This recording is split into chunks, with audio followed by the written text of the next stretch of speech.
Everyone, this is Rasik Kumar, physics teacher of Oxford classes. और आज हम लोग स्टार्ट करने जा रहे हैं क्लास 12 का फिजिक्स, जिसका सबसे पहला यूनिट है इलेक्ट्रोस्टैटिक, जो 8 मार्क्स कवर करती है। और हम लोग बता सकते हैं एनसीईआरटी का 2 चैप्टर इसी इलेक्ट्रोस्टैटिक के अंदर आ जाएगा, जिसका पहला चैप्टर हम लोग स्टार्ट करते हैं आज। Electric charges and fields. तो यहाँ पे इलेक्ट्रिक चार्जेस एंड फील्ड्स के बारे में हम लोग स्टडी करेंगे, सबसे पहला चैप्टर। और यहाँ पे समझने वाली बात है कि इलेक्ट्रोस्टैटिक जो हम लोग यूनिट स्टार्ट करने जा रहे हैं कि इलेक्ट्रोस्टैटिक का मीनिंग क्या होता है। Electrostatic means charge at rest. तो यहाँ पे इस चैप्टर में जो भी हम लोग पढ़ने जाएंगे, इस यूनिट में जो भी हम लोग पढ़ेंगे, वो सारे चार्ज रेस्ट पे रहेंगे और उसके प्रॉपर्टीज, उसका डेफिनेशन और भी बाकी सारी चीज़ों के बारे में हम लोग यहाँ पे स्टडी करेंगे। तो चलिए शुरू किया जाए इलेक्ट्रिक चार्जेस एंड फील्ड्स। तो स्टार्ट करते साथ यहाँ पे पता चलना चाहिए, एक क्वेश्चन हम लोग को दिमाग में ये अराइज होता है कि चार्ज क्या है। तो चार्ज के बारे में हम लोग जान लेते हैं। चार्ज हम लोग क्या समझते हैं चार्ज से? चार्ज किसी बॉडी का, किसी पार्टिकल का एक प्रॉपर्टी है, जिसके वजह से अगर हम लोग इसको किसी भी इलेक्ट्रोमैग्नेटिक फील्ड के अंदर रख देते हैं तो वो एक फोर्स फील करेगा। Means it is a property of matter due to which it experience a force when it placed in a electromagnetic field, in an electromagnetic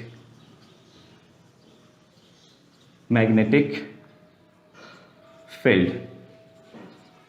जब भी हम लोग किसी मैटर को इलेक्ट्रोमैग्नेटिक फील्ड के अंदर रखते हैं तो वो एक फोर्स फील करता है, और इसी को हम लोग चार्ज कहते हैं। तो मतलब चार्ज किसी मैटर का बेसिक प्रॉपर्टी है, जिसके वजह से वो एक फोर्स फील करता है अगर हम लोग किसी भी इलेक्ट्रोमैग्नेटिक फील्ड के अंदर रख देते हैं तो ये हो जाता है चार्ज। और आप लोग सभी जानते हैं कि चार्ज कैसे होता है, चार्ज कैसे बनाया जाता है, किसी बॉडी को चार्ज कैसे किया जाता है।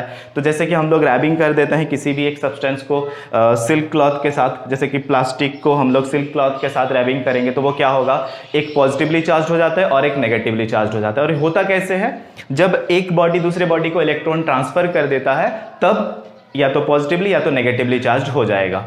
मतलब अगर एक बॉडी किसी दूसरे बॉडी को इलेक्ट्रॉन डोनेट कर देता है तब वो पॉजिटिवली चार्ज हो जाएगा, और अगर कोई बॉडी उस इलेक्ट्रॉन को एक्सेप्ट करता है तो वो नेगेटिवली चार्ज हो जाएगा। तो चार्ज जो होता है ये 2 टाइप का होता है। यहाँ पे हम लोग चार्ज के बारे में पढ़ेंगे। चार्ज 2 टाइप के हो जाएंगे। तो जिसका सबसे पहला टाइप पॉजिटिव चार्ज और दूसरा टाइप नेगेटिव चार्ज।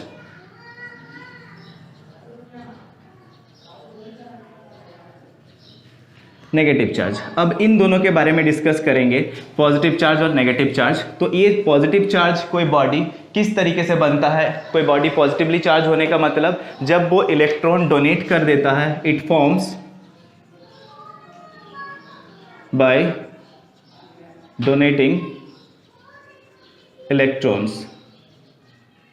मतलब जब वो इलेक्ट्रॉन लूज कर देता है तब वो पॉजिटिवली चार्ज हो जाता है, और अगर कोई इलेक्ट्रॉन को गेन करता है it forms bye gaining electrons. तो ये हो गया 2 टाइप का चार्ज, एक पॉजिटिव चार्ज और एक नेगेटिव चार्ज। तो यहाँ पे हम लोगों को और भी जानने वाली बात है कि एक पॉजिटिव चार्ज क्या होता है और एक नेगेटिवली चार्ज्ड बॉडी, मतलब पॉजिटिवली चार्ज बॉडी किसको बोलेंगे और नेगेटिवली चार्ज बॉडी, दोनों में क्या डिफरेंस है। पॉजिटिवली चार्ज्ड बॉडी जो होता है वो ऑलरेडी इलेक्ट्रॉन्स को डोनेट कर चुका होता है। It means it will have lack of electrons, मतलब इसमें इलेक्ट्रॉन की कमी होगी। और जो नेगेटिवली चार्ज्ड बॉडी है वो इलेक्ट्रॉन एक्सेप्ट करने के बाद बनता है। इसका मतलब इसके पास इलेक्ट्रॉन का भरमार होगा, मतलब बहुत सारे इलेक्ट्रॉन्स इसके पास आगे होंगे, मतलब इलेक्ट्रॉन्स इसके पास ज़्यादा हैं। तो positively charged body means lack of electrons and negatively charged body means excess of electrons. तो यहाँ पे चार्ज कम है, यहाँ पे चार्ज ज़्यादा है। तो आई मीन सॉरी, इलेक्ट्रॉन्स यहाँ पे ज़्यादा है और यहाँ पे इलेक्ट्रॉन्स ज़्यादा और यहाँ पे इलेक्ट्रॉन्स कम होगा। तो हम लोग चार्ज के टाइप्स के बारे में हम लोग पढ़ लिए। अब हम लोग बात करते हैं कि चार्ज के प्रॉपर्टीज़ क्या क्या होते हैं और एक किस तरीके से बनते हैं। तो चार्ज के प्रॉपर्टीज़ के बारे में अगर बात करेंगे तो प्रॉपर्टीज़ ऑफ चार्जेस, तो एक एक प्रॉपर्टी के बारे में हम लोग डिस्कस करते हैं। इसका सबसे पहला प्रॉपर्टी अगर हम लोग मानते हैं तो charge is always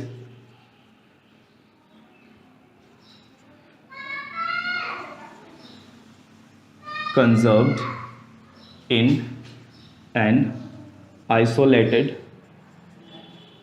system।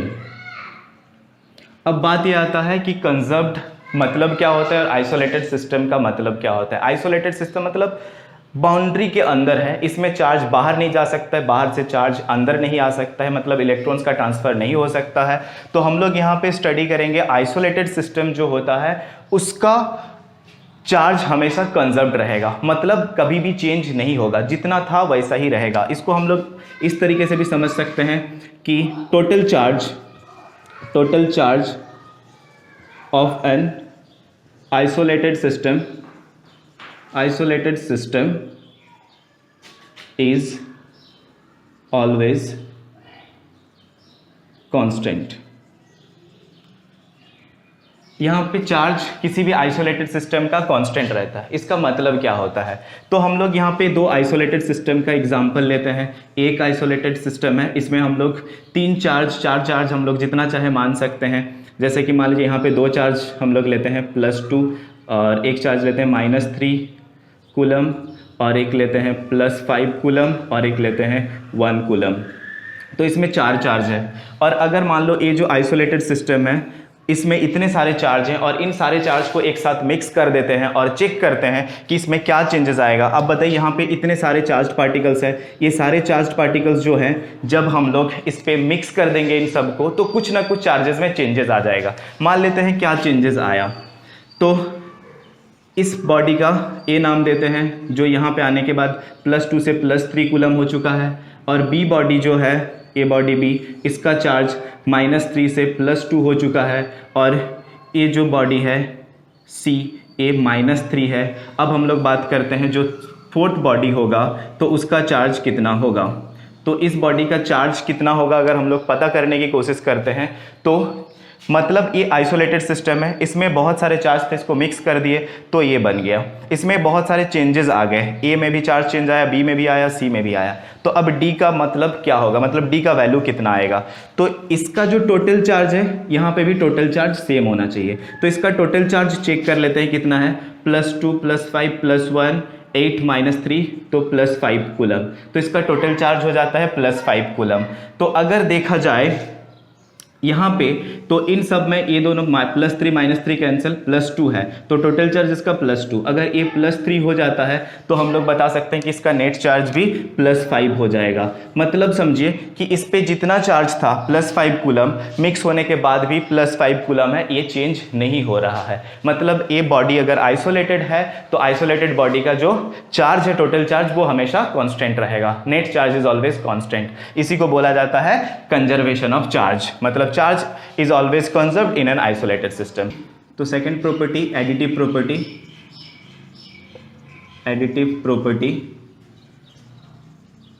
Property of charge.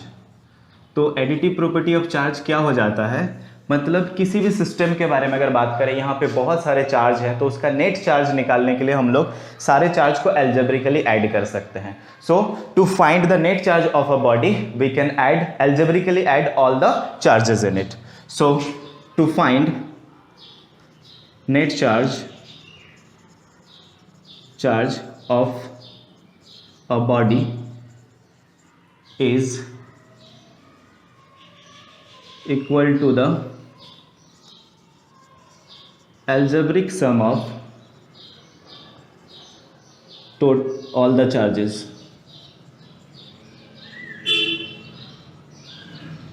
सारे चार्जेस को हम लोग एल्जेब्रिकली ऐड कर देंगे। मान लेते हैं किसी सिस्टम में बहुत सारे चार्ज है, Q1, Q2, Q3, Q4 ऐसे करके बहुत सारे चार्ज हैं, और हम चाहते हैं कि इस पूरा बॉडी का नेट चार्ज कितना है निकालें। तो हम कैसे निकाल सकते हैं? Net charge is equals to Q1 plus Q2 plus Q3 plus Q4। सारे चार्जेस को हम एक साथ ऐड कर सकते हैं। इसमें अगर और भी बहुत सारे चार्जेस आ जाएंगे, मान लेते हैं Qn तक जाएगा, तो इसको हम लोग ऐड कर देंगे अप टू Qn। मतलब साफ है कि एक बॉडी का चार्ज निकालने के लिए हम लोग सारे चार्जेस को, उसमें जितने भी चार्ज प्रेजेंट है सबको एल्जेब्रिकली ऐड कर सकते हैं, चाहे वो सारे चार्ज पॉजिटिव हो या नेगेटिव हो, बस एल्जेब्रिकली ऐड करेंगे by using the law of algebras. अब हम लोग थर्ड प्रॉपर्टी के बारे में स्टडी करते हैं। तो थर्ड प्रॉपर्टी हो जाएगा quantization of charge. Third property is quantization of charge. So what do mean by the quantization of charge?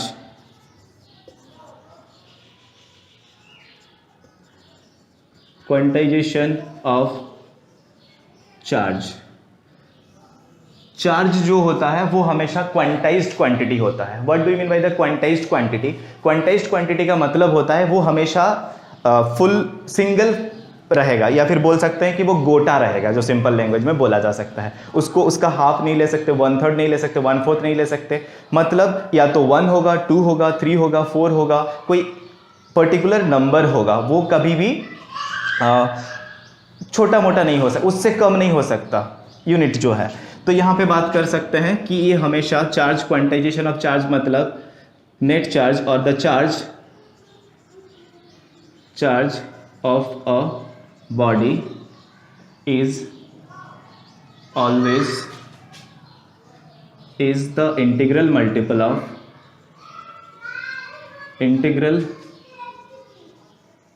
Multiple of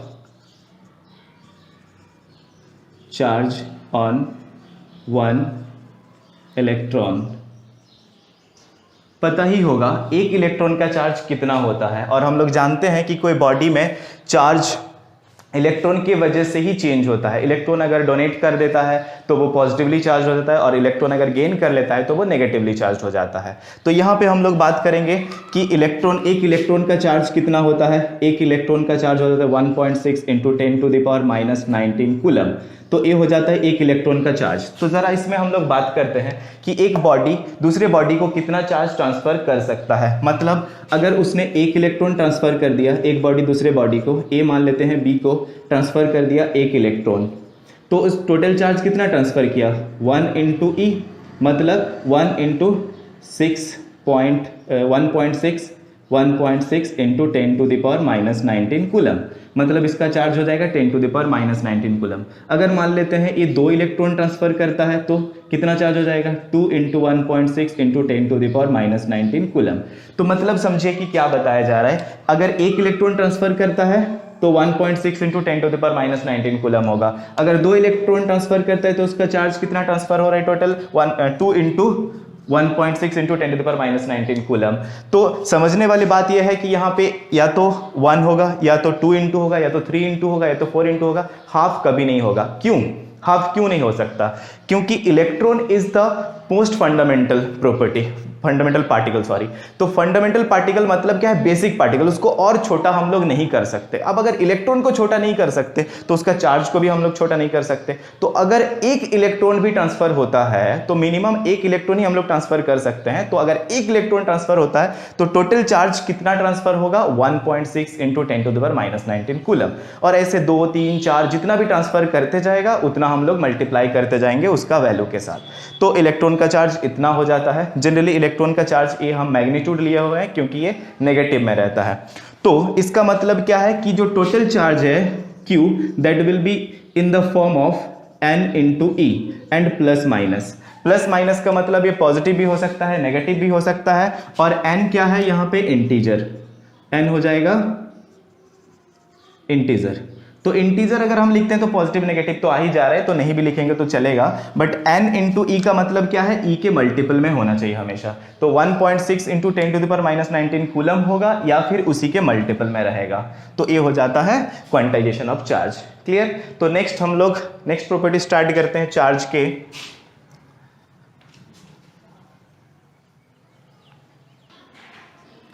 fourth property,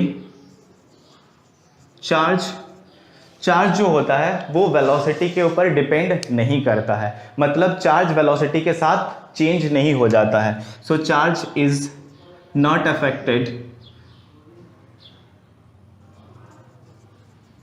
affected by velocity और बाय मोशन।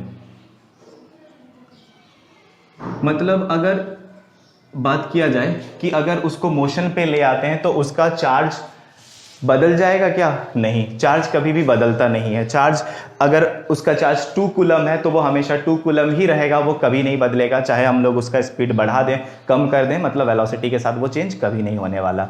तो एक प्रॉपर्टी हो जाता है चार्ज का, ठीक है। तो अब हम लोग बात करते हैं चार्ज के बारे में कुछ और, मतलब जैसे कि चार्ज का डेफिनेशन जब हम लोग पढ़े तो चार्ज का डेफिनेशन में ही हम लोग स्टार्ट किए थे कि charge is a property of matter. उसके बाद लिखे थे, बट इतना तक का मीनिंग समझिए, charge is the property of matter, मतलब ये किसी मैटर का ही प्रॉपर्टी है। अगर मैटर नहीं होगा तो चार्ज भी नहीं होगा।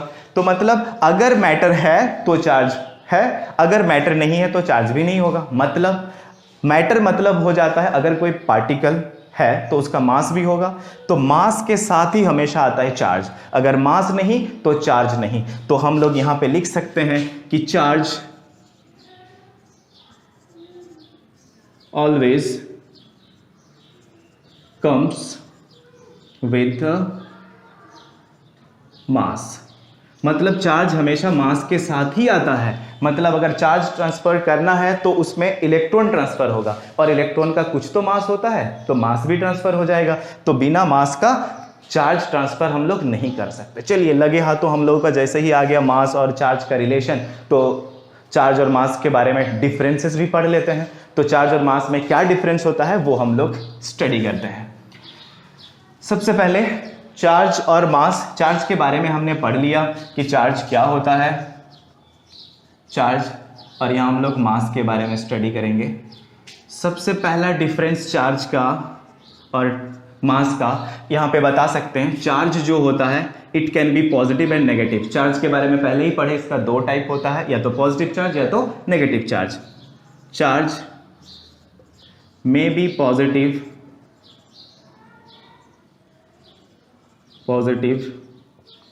और नेगेटिव, मतलब चार्ज पॉजिटिव भी हो सकता है नेगेटिव भी हो सकता है। लेकिन क्या मास नेगेटिव हो सकता है कभी? नहीं, क्योंकि मास है तो पॉजिटिव होगा, 1 होगा, 2 होगा, 3 होगा, 2.5 होगा मास। लेकिन नेगेटिव में कभी मास आप नहीं सुने होंगे, तो मास नेगेटिव नहीं होता है। It is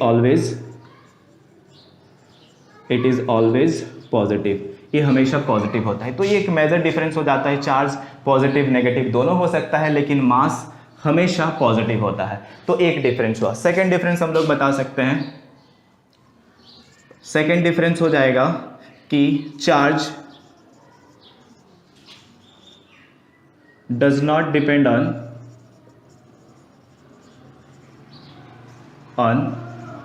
velocity. मतलब क्या होता है? चार्ज वेलोसिटी के ऊपर डिपेंड ही नहीं करता है। चाहे आप वेलोसिटी कितना भी बदल दो, उसका चार्ज चेंज नहीं होगा। अगर 2 कूलम है तो 2 कूलम ही रहेगा, 5 है तो 5 रहेगा, -5 है तो -5। वेलोसिटी के साथ चार्ज चेंज नहीं होगा। लेकिन अगर हम लोग मास का बात करें तो आप सुने होंगे, क्लास 11 में भी पढ़े होंगे कि जो मास होता है वो चेंज हो जाता है वेलोसिटी के साथ। मान लीजिए मेरा मास है 35 kg, नहीं है लेकिन मान लेते हैं 35 kg है, लेकिन अगर मैं रेस्ट पे हूं तो वो मेरा रेस्ट मास 35 kg हो गया। अगर मैं मोशन पे आ जाऊंगा, उड़ने लगूंगा, या फिर मेरा स्पीड 700 km/h हो जाएगा, तो मेरा ऑब्वियस है कि मास चेंज हो जाएगा। ये आप लोग क्लास 11 में पढ़ चुके हैं, ठीक है। तो यहाँ पे मास जो है रेस्ट मास से अलग हो जाता है जब वो मोशन पे आ जाता है। मतलब मोशन पे वेलोसिटी चेंज होने के साथ साथ मास भी चेंज हो जाता है। मास चेंजेस विथ वेलोसिटी। और बस इतना बता देना काफी है कि मास चार्ज के साथ मास वेलोसिटी के साथ चेंज हो जाता है। लेकिन इसके लिए मैं थोड़ा सा 11 का बात भी बता दूं। जैसे कि हम लोग एक फार्मूला पढ़े थे कि किसी बॉडी का मास जो होता है, mass is equals to rest mass, मतलब आप M not divided by square root of 1 minus V by C का होल स्क्वायर। जरा इस बात को समझिए, फॉर्मूला आया तो डरना नहीं है, लेकिन बहुत सिंपल सा चीज़ है कि v यहाँ पे क्या है, v is the velocity of the body. जैसे हम अपने बारे में अगर बात करते हैं तो जब हम रेस्ट पे रहेंगे तो मेरा मास जो है वो हो जाएगा रेस्ट मास m0। अगर मैं मोशन पे आ जाता हूँ, कितना मोशन पे आऊँगा, हार्डली मैं अगर बाइक भी चलाता हूँ अच्छा वाला तो भी कितना स्पीड आएगा, 360 kilometre per hour, minimum maximum जितना भी आप ले सकते हैं लीजिए, लेकिन इसका वैल्यू मान लेते हैं 360, मान लेते हैं 360 किलोमीटर पर आवर। या फिर हम लोग बात कर सकते हैं, थोड़ा छोटा वैल्यू लेते हैं, मान लेते हैं कि 25 मीटर पर सेकेंड।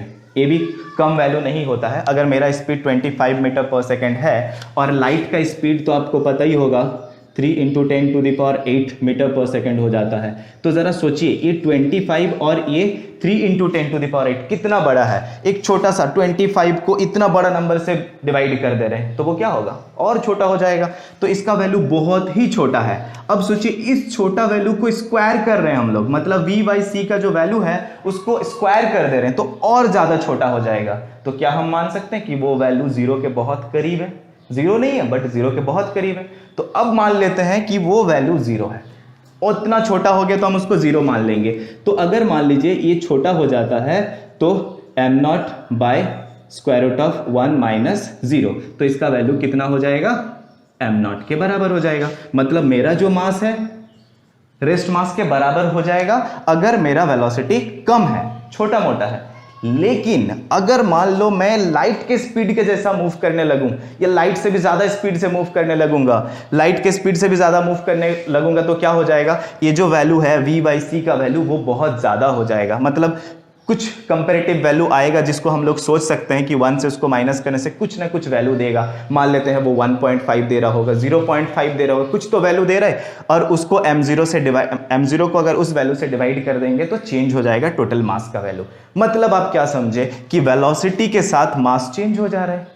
तो यहाँ पे हम लोग पढ़े कि चार्ज वेलोसिटी के ऊपर डिपेंड नहीं करता है, चेंज नहीं होता है, यहाँ पे मास जो होता है वो चेंज हो जाता है। नेक्स्ट प्रॉपर्टी के बारे में, नेक्स्ट डिफरेंस अगर हम लोग बताते हैं यहाँ पे, पहले इसको मिटा देते हैं।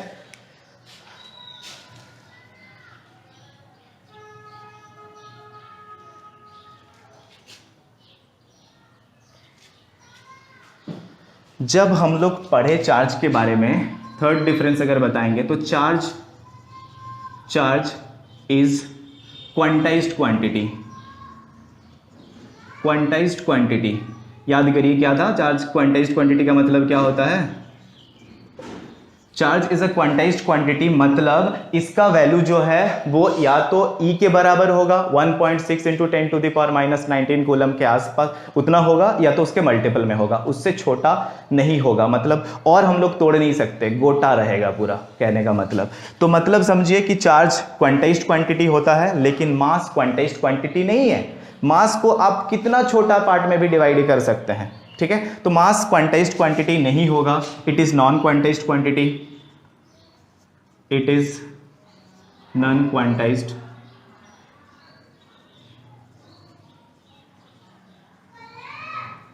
It is non quantized quantity.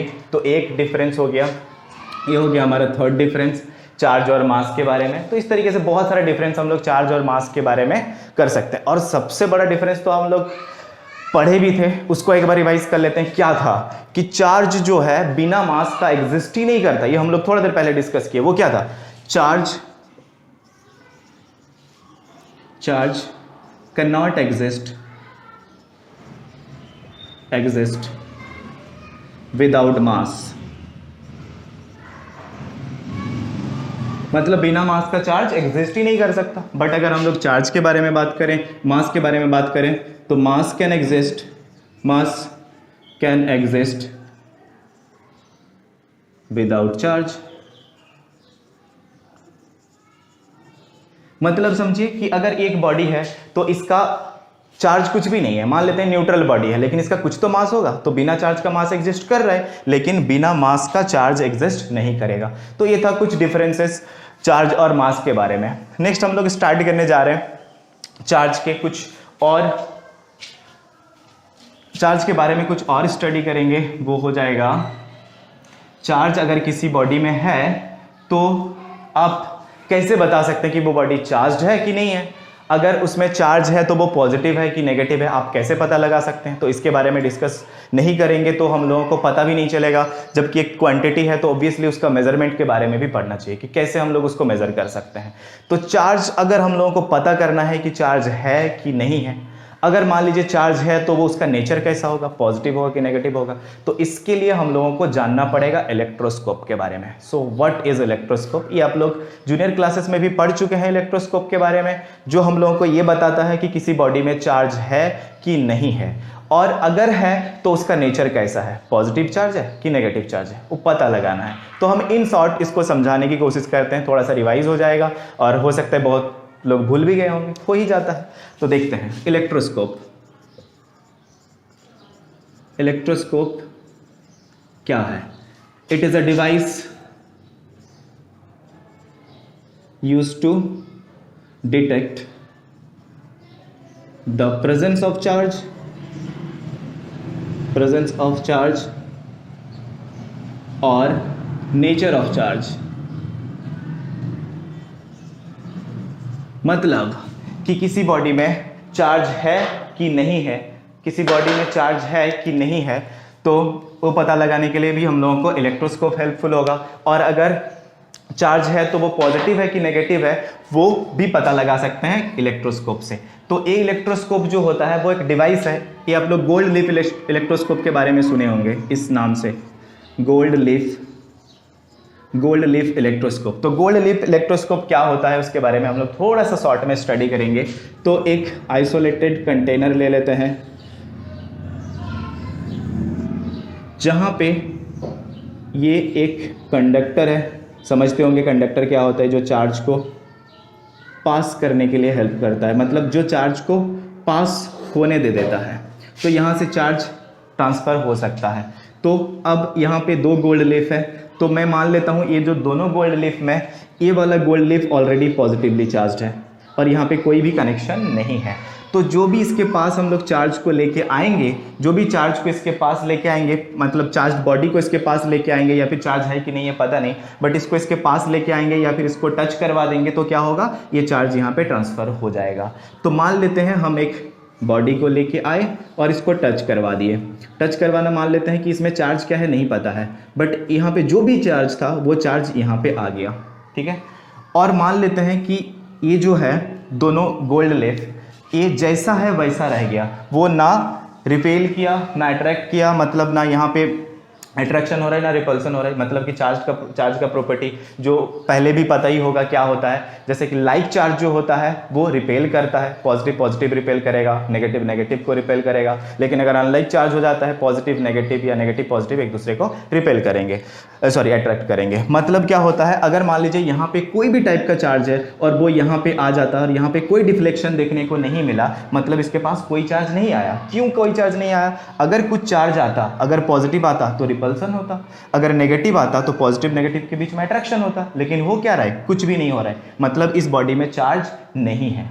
अगर मान लीजिए अब इसको लेके मतलब अटैच करवाने के बाद, टच करवाने के बाद यहाँ पे डिफ्लेक्शन हुआ, मतलब ये दूर चले गए, है ना, रिपल्सन होता है। तो इसका मतलब क्या है, रिपल्सन क्यों हुआ? इसका मतलब रिपल्सन होने का रीज़न है कि ये पॉजिटिव है तो ए भी ज़रूर पॉजिटिव हुआ होगा, और ये पॉजिटिव है तो ए भी पॉजिटिव है। तो मतलब समझिए कि ये पॉजिटिव होने के चलते ए भी पॉजिटिव, रिपल्सन हुआ। तो इससे क्या पता चलता है कि अगर रिपल्सन हो रहा है, इसका मतलब ये जो बॉडी है ये पॉजिटिवली चार्ज्ड है। अगर मान लीजिए ये नेगेटिवली होता तो ये भी नेगेटिवली चार्ज हो जाता और उन लोगों के बीच में अट्रैक्शन होता।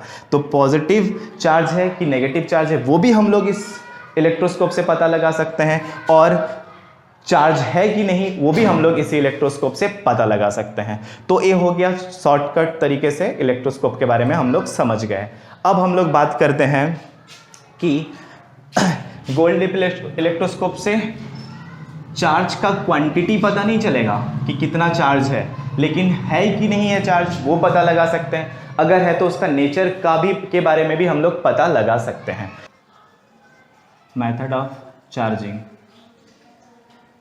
चार्जिंग का मेथड के बारे में पढ़ेंगे, मतलब किसी भी बॉडी को, अनचार्ज बॉडी को कैसे चार्ज कर सकते हैं उसके बारे में पढ़ेंगे। तो चार्ज करने का 3 तरीका हम लोग स्टडी करेंगे आज। तो सबसे पहला तरीका जो हो जाता है charging by conduction method, conduction. दूसरा हो जाएगा चार्जिंग बाय इंडक्शन, और तीसरा हो जाएगा बाय रबिंग।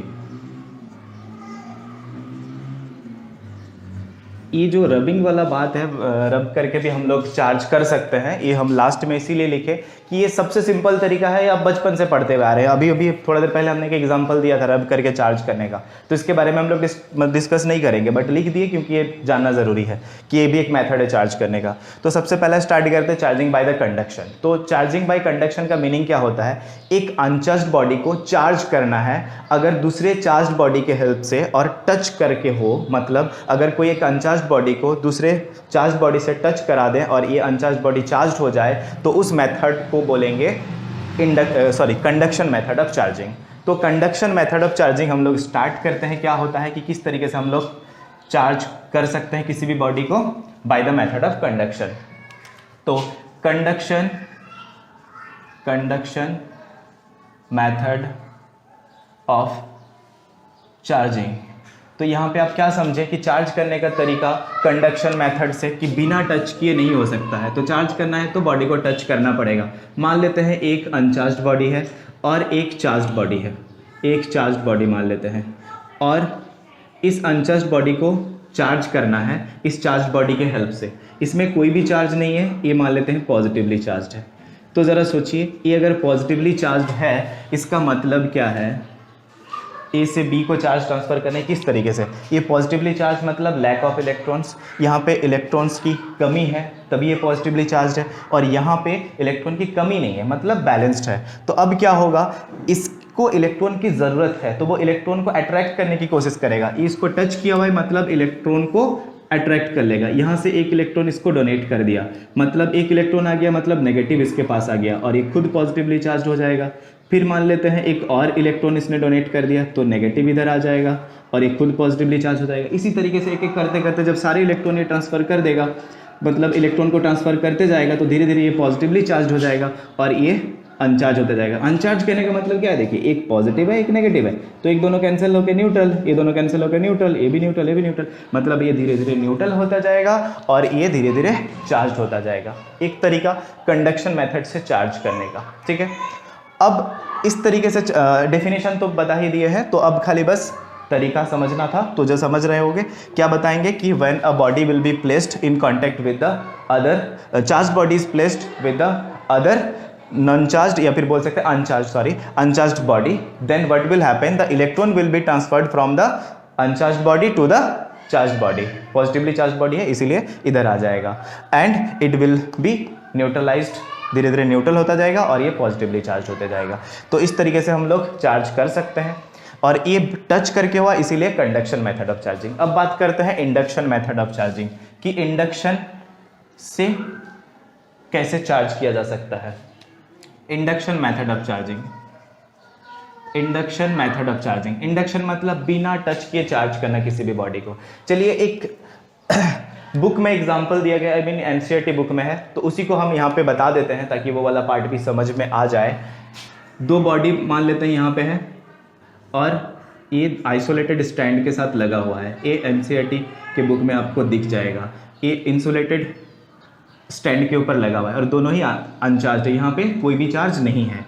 तो क्या होगा, मतलब क्या है, अनचार्ज मतलब पॉजिटिव नेगेटिव दोनों सेम है, यहाँ पे न्यूट्रल है, तो दूसरे चार्ज बॉडी को इसके पास लेके आएंगे। याद रहे, पास लेके आ रहे हैं, पॉजिटिवली चार्ज इसके पास लेके आए, हम इसको टच नहीं कराए हैं, तो क्या होगा। और हम लोग जानते हैं इसके पास पॉजिटिव नेगेटिव सारा है, तो ये पॉजिटिव चार्ज इसके पास लेने से क्या होगा, ये सारे नेगेटिव को अपने तरफ अट्रैक्ट कर लेगा, ये सारे नेगेटिव चार्ज को अपने तरफ अट्रैक्ट कर लेगा और पॉजिटिव चार्ज को रिपेल करेगा। तो इधर पॉजिटिवली चार्ज को रिपेल कर दिया, इस तरफ चला गया, नेगेटिव इधर आ गया और पॉजिटिव उधर चला गया। ये तो फोर्स ऑफ अट्रैक्शन और रिपल्सन की वजह से हुआ। और ये जो दोनों बॉडी को हम एक मानते हैं, तो ये दोनों बॉडी अगर एक बॉडी माना जाए और एक तरफ नेगेटिव आ गया एक तरफ पॉजिटिव आ गया, इसका मतलब ये पोलराइज हो गया। इसको बोला जाता है पोलराइजेशन, इसको बोला जाता है पोलराइजेशन। पोलराइजेशन का मीनिंग समझ में आ रहा होगा, पोलराइज कर दिया गया, एक तरफ नेगेटिव पोल एक तरफ पॉजिटिव पोल। अब क्या करेंगे, इन दोनों बॉडी को हम अलग कर देंगे, वी विल सेपरेट देम। इन दोनों का अगर अलग कर दिया जाए तो ये बॉडी इधर और ये बॉडी इधर आ जाएगा। दोनों इंसुलेटेड स्टैंड के ऊपर लगा हुआ है, दोनों को हमने सेपरेट कर दिया, तो ये नेगेटिवली चार्ज हो गया और ये पॉजिटिवली चार्ज हो गया। तो ज़रा देख सकते हैं हम लोग यहाँ पे किस तरीके से हम लोग चार्ज किए, by the method of induction. यहाँ पे बॉडी को टच नहीं कराए, फिर भी ये बॉडी को एक को पॉजिटिव एक को नेगेटिव, मतलब क्या हुआ, चार्ज कर दिए विदाउट टचिंग, तो इसको बोला जाएगा इंडक्शन मेथड ऑफ चार्जिंग। ठीक है, तो इस तरीके से हम लोग चार्ज को किसी बॉडी को, अनचार्ज बॉडी को चार्ज कर सकते हैं इस तरीके से। तो एक एग्जांपल हो गया, और भी एक तरीका है जो शॉर्ट में बता देते हैं। अगर मान लेते हैं एक बॉडी है, ये भी न्यूट्रल बॉडी है, और इसके पास हम लोग एक पॉजिटिवली चार्ज बॉडी को लेके आ जाते हैं, पॉजिटिवली चार्ज बॉडी को लेके आ जाते हैं, तो क्या होगा, इसके पास पॉजिटिव नेगेटिव दोनों चार्ज है, मतलब न्यूट्रल है, तो ये पॉजिटिव चार्ज को रिपेल कर देगा और नेगेटिव चार्ज को अट्रैक्ट कर लेगा। तो इधर नेगेटिव आ जाएगा, उधर पॉजिटिव चला जाएगा। ये पॉजिटिव नेगेटिव दोनों टाइप का चार्ज है और ये टोटली पॉजिटिवली चार्ज है। ये पहले पॉजिटिव नेगेटिव होने का मतलब ये न्यूट्रल है, और जब इसको इसके पास लेके गए तो इसने नेगेटिव को अट्रैक्ट कर लेगा, पॉजिटिव को रिपेल कर देगा। और ये आप जानते हैं कि क्यों अट्रैक्ट और रिपेल कर रहा है। तो इसमें भी पोलराइजेशन हुआ, नेगेटिव एक तरफ पॉजिटिव एक तरफ, इसको पोलराइजेशन बोला जाता है। तो अब क्या करेंगे, इसका जो दूसरा एंड है उसको अर्थ से कनेक्ट कर देंगे। तो अर्थ क्या होगा, अर्थ से इलेक्ट्रॉन आ जाएगा, अर्थ इलेक्ट्रॉन, अर्थ जो होता है उसमें इलेक्ट्रॉन भरा पड़ा हुआ रहता है, तो इसके साथ अगर कनेक्ट कर देते तो इलेक्ट्रॉन इसमें आ जाएगा, नेगेटिव आ गया नेगेटिव आ गया नेगेटिव आ गया नेगेटिव आ गया, ये भी कैंसिल होगा, जीरो, न्यूट्रल न्यूट्रल, मतलब ये पूरी तरीके से न्यूट्रल हो गया। और ये पूरा टोटल चार्ज अगर देखा जाए तो ये नेगेटिवली चार्ज हो गया। तो मतलब आप क्या समझ रहे हैं कि इस बॉडी को हम लोग नेगेटिवली चार्ज कर दिया। और सबसे इंपॉर्टेंट बात जो दोनों में कंपेयर करके बता सकते हैं, जब हम लोग कंडक्शन मेथड से चार्ज कर रहे थे तो सेम टाइप का चार्ज इंड्यूस हो रहा था, बगल में चार्ज प्रोड्यूस हो रहा था। पॉजिटिव लेके जा रहे थे तो पॉजिटिव, नेगेटिव लेके जा रहे थे तो नेगेटिव। लेकिन यहाँ पे देख सकते हैं, अगर हम पॉजिटिव को उसके पास लेके जा रहे हैं तो उसके पास वाला एंड जो है वो नेगेटिवली चार्ज हो रहा है। देख सकते हैं पॉजिटिव के पास में नेगेटिवली चार्ज प्रोड्यूस हो रहा है, मतलब जस्ट ऑपोजिट चार्ज क्रिएट होगा। तो कंडक्शन मेथड से सेम पोलर, मतलब सेम चार्ज प्रोड्यूस होगा, और इंडक्शन मेथड में ऑपोजिटली चार्ज प्रोड्यूस होगा इन द नियर एंड। ठीक है, और नेक्स्ट आज यहाँ पे हम लोग खत्म करते हैं, और नेक्स्ट हम लोग स्टार्ट करेंगे कूलम्स लॉ। नेक्स्ट टॉपिक हम लोगों का होगा कूलम्स लॉ, जो सबसे मज़ेदार और इम्पॉर्टेंट है इस चैप्टर के लिए। तो कूलम्स लॉ हम लोग नेक्स्ट वीडियो में स्टार्ट करते हैं। Okay, thank you students.